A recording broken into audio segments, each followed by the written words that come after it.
إن الحمد لله نحمده ونستعينه ونستغفره ونعوذ بالله من شرور أنفسنا وسيئات أعمالنا.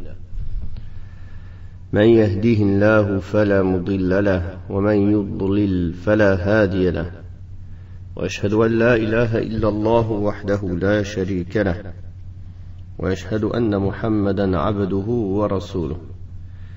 يا أيها الذين آمنوا اتقوا الله حق تقاته ولا تموتن إلا وأنتم مسلمون.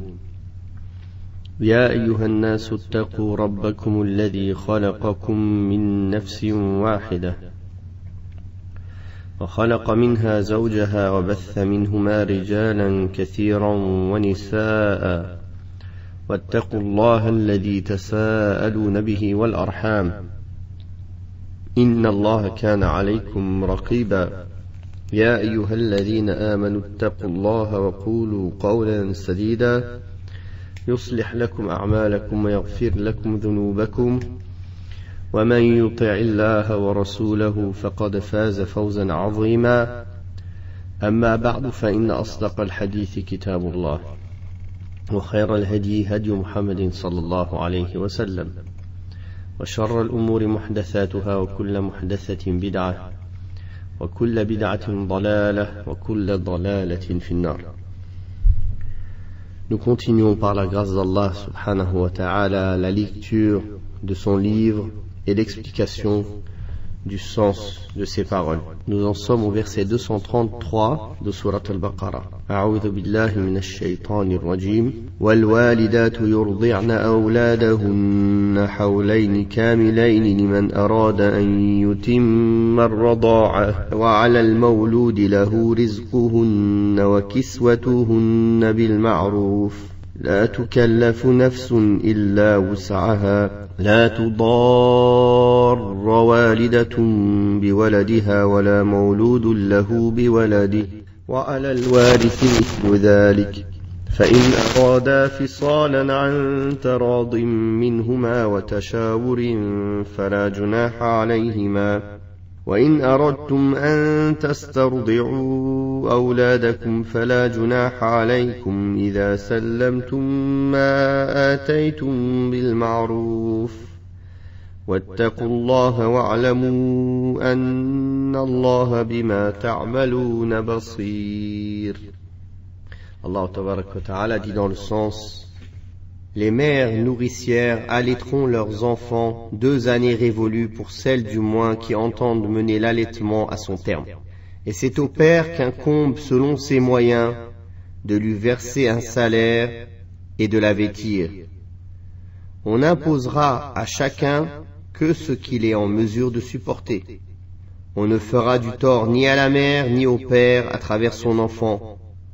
Et l'héritier du père aura à supporter les mêmes charges que celui-ci. Ils ne seront pas à blâmer si après s'être consultés, ils décident d'un commun accord de sevrer l'enfant.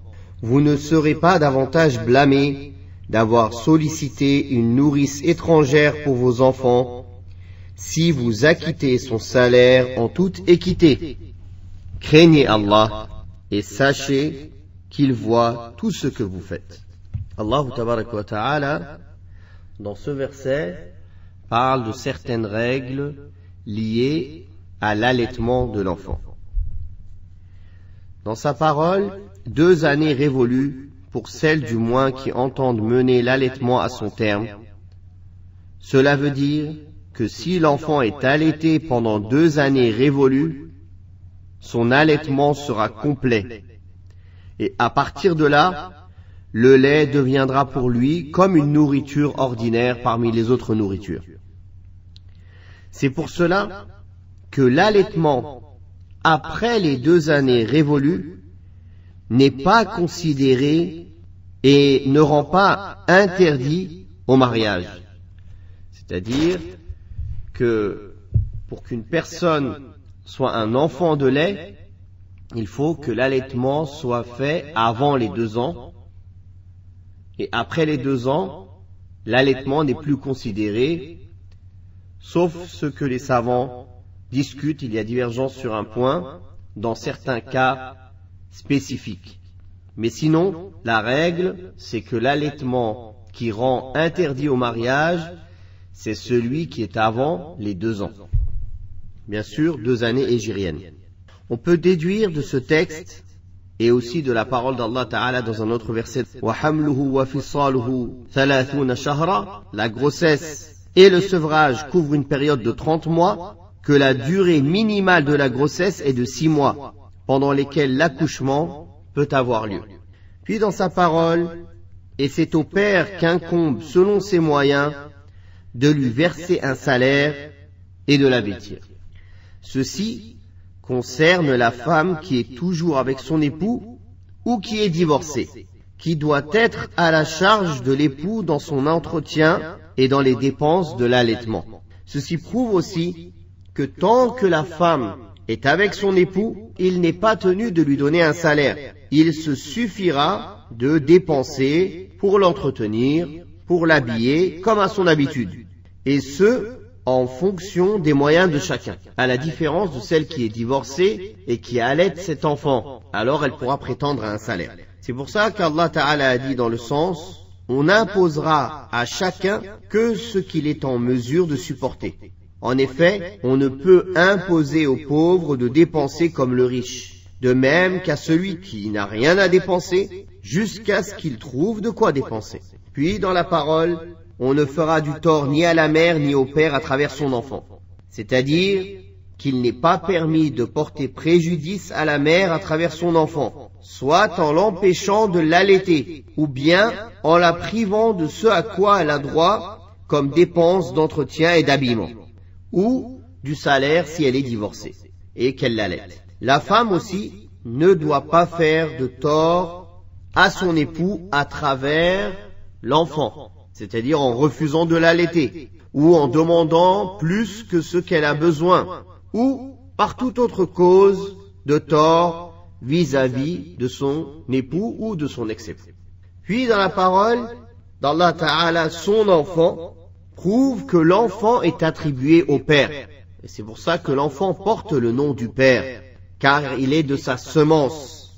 Et c'est pour cela que le père a le droit de prendre des biens de son enfant, avec ou sans son accord, contrairement à la mère. Nous connaissons le hadith de la personne qui s'est plainte au prophète sallallahu alayhi wa sallam du fait que son père avait pris dans ses biens, et le prophète sallallahu alayhi wa sallam lui a répondu, toi et ton argent vous appartenez à ton père. Puis dans la parole d'Allah tabaraka wa ta'ala, dans le sens, dans la traduction, et l'héritier du père aura à supporter les mêmes charges que celui-ci. C'est-à-dire en l'absence du père, si le père meurt et il a un héritier, son héritier qui se trouve en charge de l'enfant devra assumer les mêmes charges de dépenses d'entretien et d'habillement que le père. Ce verset prouve aussi l'obligation de dépenser pour les proches héritiers aisés au profit des proches nécessiteux, même si ce ne sont pas des personnes qui sont directement à leur charge. Beaucoup de gens posent la question, est-ce que je peux donner ma zakat à mon frère? Est-ce que je peux donner ma zakat à mon oncle? Est-ce que je peux donner... Avant même la zakat, ces gens-là, ils ont un droit sur toi. Du fait que c'est ton frère, du fait que c'est ton oncle. Si cette personne est dans le besoin financier et toi tu as le moyen de l'aider, tu es dans l'obligation de l'aider. Et tu es pécheur si tu ne le fais pas. Tu ne dois pas attendre seulement la zakat pour l'aider. Puis Allah Ta'ala dit dans le sens, ils ne seront pas à blâmer, c'est-à-dire les deux parents, si après s'être consultés, ils décident d'un commun accord de sevrer l'enfant. C'est-à-dire avant l'achèvement de la période de 2 ans. S'ils sont tous les deux d'accord et qu'ils voient que cela va dans l'intérêt de l'enfant, ils ne seront pas à blâmer. Le sens de ce verset prouve que si l'un des deux désire ce sevrage en dehors de l'autre, et s'il n'y a pas d'intérêt pour l'enfant, il n'est pas permis de sevrer l'enfant. Il faut l'accord des deux parents pour le sevrer avant les 2 ans. Puis Allah Ta'ala dit dans le sens, vous ne serez pas davantage blâmés d'avoir sollicité une nourrice étrangère pour vos enfants si vous acquittez son salaire en toute équité. C'est-à-dire qu'il vous est permis de chercher des nourrices étrangères à vos enfants en dehors de leur mère, à condition que ce ne soit pas dans le but de porter préjudice à ces dernières. Puis, Allah tabaraka wa ta'ala rappelle de craindre Allah subhanahu wa ta'ala et de savoir qu'il voit toutes choses et qu'il voit tout ce que l'on fait et qu'il va donc rétribuer chacun selon ce qu'il mérite. On voit encore ici la sagesse des lois divines qui sont venues déterminer le droit et le devoir de chacun et réglementer la vie de l'être humain, que ce soit avec son Seigneur, que ce soit avec la société, ou que cela soit avec même ses enfants, ou chez lui, sa famille. Et en réalité, tout le bien est dans l'application des lois d'Allah, et tout le mal est quand on s'éloigne de la connaissance, de l'apprentissage et de l'application des lois d'Allah, subhanahu wa ta'ala. Wallahu ta'ala a'la wa a'lam. وصل الله على محمد وعلى آله وصحبه وسلم.